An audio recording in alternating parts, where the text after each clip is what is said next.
Good morning. As you probably know, the Provost Office oversees 15 centers and institutes.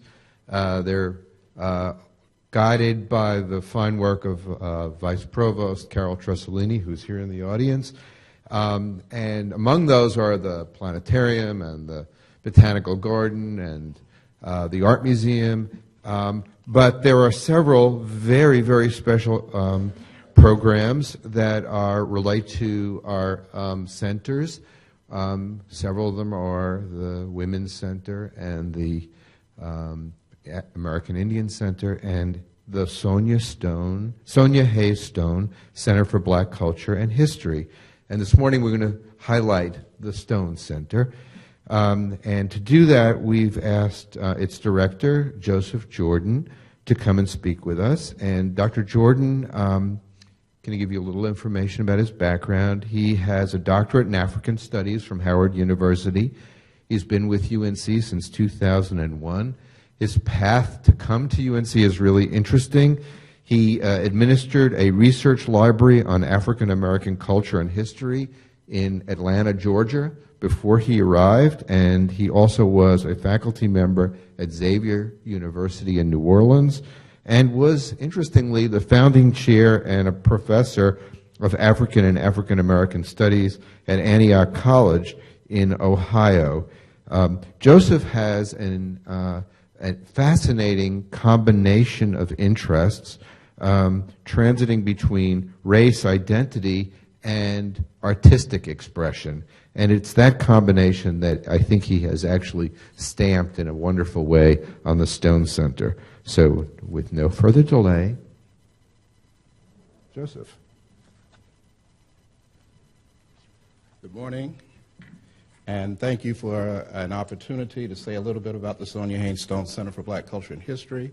A lot of what Ron has just spoken of has a great deal to do with why I actually came to Carolina. It's one of the places that you can come and that allows individuals and folks that want to work with like-minded individuals to be able to understand and fulfill some dreams. I have a PowerPoint that I'm going to refer to while I'm speaking, and hopefully there'll be some time left if you have questions, and I'll be happy to engage you. The Sonya Hayes Stone Center for Black Culture and History was founded in 1988. It is one of those centers on campus that was founded because students became very, very active around the notion that this would be an important place to have on campus, not only for their own interests, but for the campus community and the community at large. So it was their urging and then final support of the rest of the staff on campus, including administrators, as well as the Board of Trustees that was prevailing at that time. The mission of the Stone Center is very simple. We're very interested in critical examination. We invite all comers. We invite dialogue across what might be seen as lines of difference, but we also feel that it's an important place where we can help to improve the intellectual and sociocultural climate on campus. The Stone Center building was designed by university architects and the Freelon Group in collaboration with the Stone Center staff. It was financed entirely by private donations of over 1,000 individuals who saw a need for the center. We also were fortunate that the Board of Trustees were very, very supportive of this effort. Our building includes the Du Bois office suite that houses the Stone Center staff. It has a 10,000-volume library. We have a gallery and museum. We also have office spaces that include the Institute of African American Research and the Carolina Women's Center. We have a 368-seat auditorium and 5 general-purpose classrooms. So in essence, this is a center that serves the entire university. The Stone Center continues to be what I feel is a hub for intellectual activity on campus. We work with numerous university departments and units to promote interdisciplinary inquiry and focus study from various interdisciplinary and disciplinary perspectives. We are very, very much interested in broadening the range of intellectual discourse about African Americans and diaspora communities, and we really try to encourage a better understanding of peoples of the African diaspora and their perspectives on the arts, cultures, and other social issues. Through our programs, we provide dedicated spaces devoted to conversations that extend to every corner of the university community. In addition to the programs we directly sponsor each year, we also host 300 separate programs in Stone Center public spaces, sponsored by other campus departments, student groups, and organizations. We've worked extremely hard to develop ourselves as an interdisciplinary resource center for the university. We provide direct support for students, faculty, and staff interested in service, outreach, study, research, and programming. We have a very deep interest in developing our students as scholars. And it's behind all of that that you see the kinds of programs that I'm going to talk about in a second. One of our most important strategies for achieving our objectives is our support for interdisciplinary scholarship through the talented faculty we have here on campus. Our faculty programs encourage and support interdisciplinary inquiry and provide resources for conversations between scholars who may be situated in different departments or programs but share similar interests. We also leverage the estimable resources available in our building. Our Robert and Sally Brown Gallery and Museum has presented 24 major exhibitions since opening in the fall of 2004. The gallery was supported by a generous $500,000 gift from UNC alums William Billy and Janie Armfield. We also invest very heavily in conversations with colleagues from outside the campus. The Stone Center brings award-winning and noted scholars, artists, and figures and other figures that engage with the university community in a number of ways. Our visiting scholars and artists, as you see here, normally stay with us anywhere from 2 to 4 days to an entire semester. During that time, we are able to lend them, to encourage them to work with other departments on campus, and they also go out into the community and work in the community. Scholars and artists' primary work is to interact with the campus in a variety of ways. In this particular instance, as you can see on screen, artist Tony Scott speaks to an art history class during her residency, and she's there in the gallery. In the lower left, you see Los Planeros, a group from, a folkloric group from New York who came and performed in Memorial Hall, attracting a full house. And at the bottom right, you see that same group doing a workshop in Keenan Music Building for 100 people who turned up for an open call from the community if they were interested in learning how to bomba.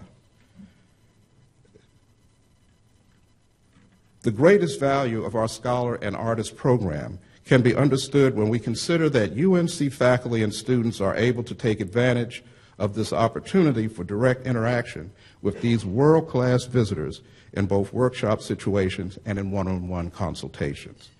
It is these types of interactions that define the Stone Center's philosophy of critical and engaged practice in the interest of interdisciplinary exchange. Most important, these interactions transfer directly to the classroom and represent the partnerships with faculty the Stone Center has worked so hard to achieve. Our most important and central constituency is our students. The Stone Center has always been a gathering site for students, and we owe a good deal of our success and our very existence to their insistence that we remain an academic resource for them and for the entire campus. We respond to their voices in many ways, but we are particularly proud of our undergraduate international studies fellowship that supports the university's internationalization initiatives and helps to extend opportunities for international travel to underrepresented students. And within that group of underrepresented students, we include first-time individuals who are first in their family to come to college, those who have economic disadvantages, as well as those from minority communities who may not be represented as well in the ranks of those that study abroad.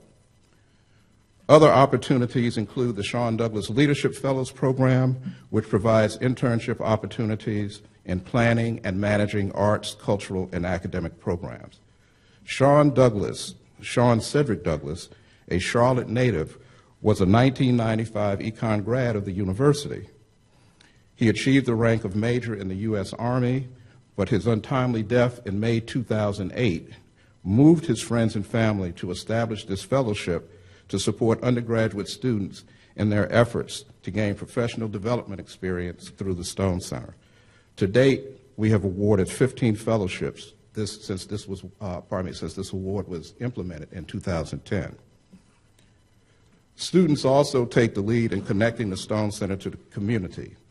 For the 23rd Communiversity program, which is our longest running program, undergraduate student volunteers serve as tutors and facilitators of after-school activities 4 days a week for K-5 students.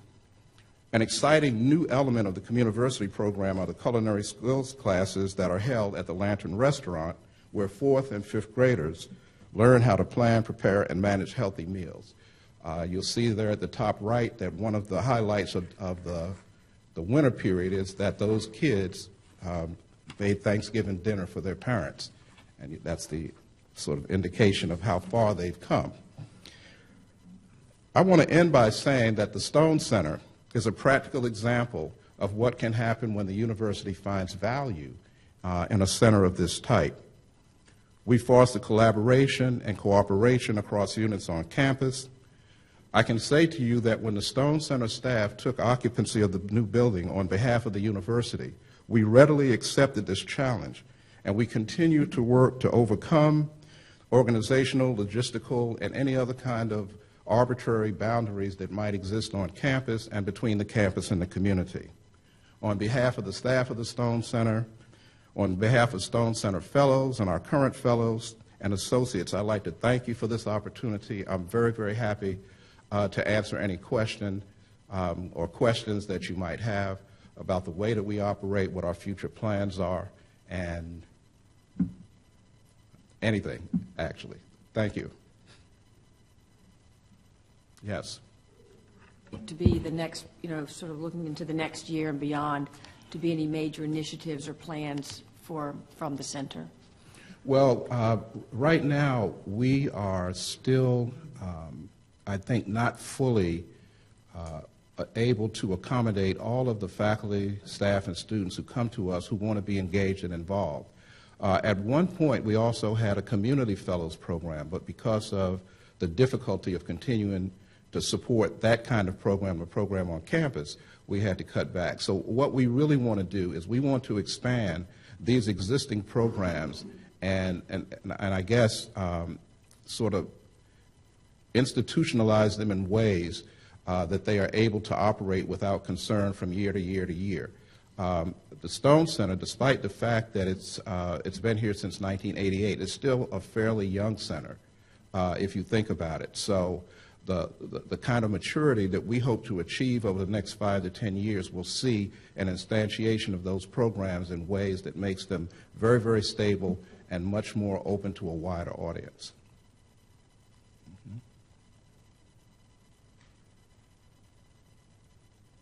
I've already enjoyed a number of been to the art gallery a number of times. Right. I just think the programs that happen there are really exciting. Can you talk a little bit more about the selection when you bring the cultural events here, the dance, the art? How do you find? Where are you finding the groups? How are you reaching out nationally and internationally to bring this high quality of participation there? Right. We have a formal process and there's an informal process.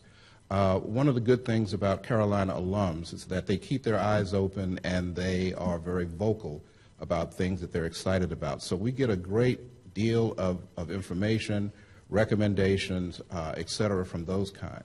There also is the Association of Performing Arts Presenters, which also holds events in different parts of the country where you can go and meet artists, performers, scholars of the arts, et cetera, and oftentimes we make contact there. As far as the gallery goes, we have a committee, and that committee consists of 2 alums and an art professor who teaches at Spelman College in Atlanta, and they make recommendations as well. The other thing, however, is that there's always been a demand for a different kind of opening to to be a part of what the Stone Center does. So we also have an open call, and that open call goes out for 2 years in advance, not only for the gallery, but also for other parts of the center. So for example, if someone is interested in becoming an artist in residence, they can send their resume, they can send a proposed plan of what they would do, and we consider it within the Stone Center staff, and then we take it to our board. So what's coming up this spring? This spring, actually, 2 nights ago, we had a wonderful program with Full House. It's actually a continuation of a program that was implemented by our first librarian. It's called He Was a Poem, He Was a Song, and it looks at remembrances of Dr. King's life through verse and through song. So we had performances by one of the student groups, Ebony Reader's Onyx Theater, another student group, Sacrificial Poets. Don't ask me to explain what the names mean, but they are some absolutely wonderfully talented individuals. And we had a vocal performance by Carolyn Malachi, a Grammy-nominated singer.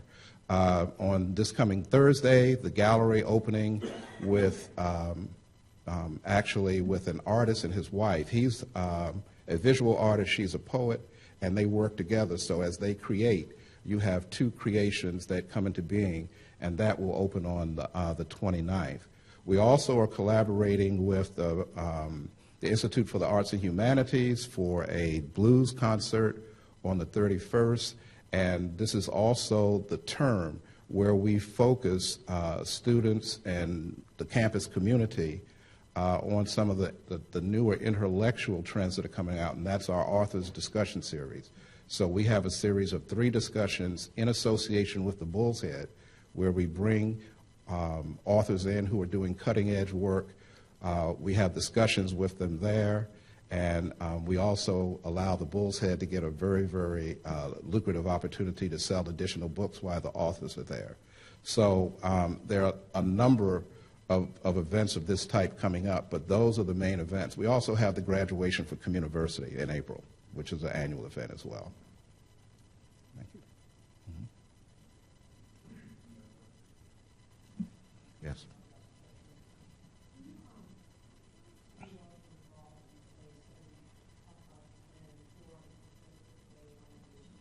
Can you hear what I'm saying? How much do you get involved in setting up a forum for political debate on some of the issues that are out there today? Well, or do you? Is it something the Stone Center does, or is that something another part of the campus does? it's very difficult for us to get away from that, not only on our own volition, but because we have other campus units who are interested in the same kinds of things, and we often collaborate.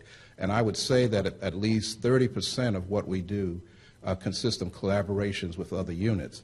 If you look on the screen to the bottom left, that was the senatorial debate from 2010, which included all parties, included third and fourth parties. So again, the Stone Center is seen as a place where folks, whether they are directly affiliated with us or not, will oftentimes come and ask us to support. So we look for that, we invite it, but we also do it on our own. Thank you very much. Thank you. Thank you for the opportunity.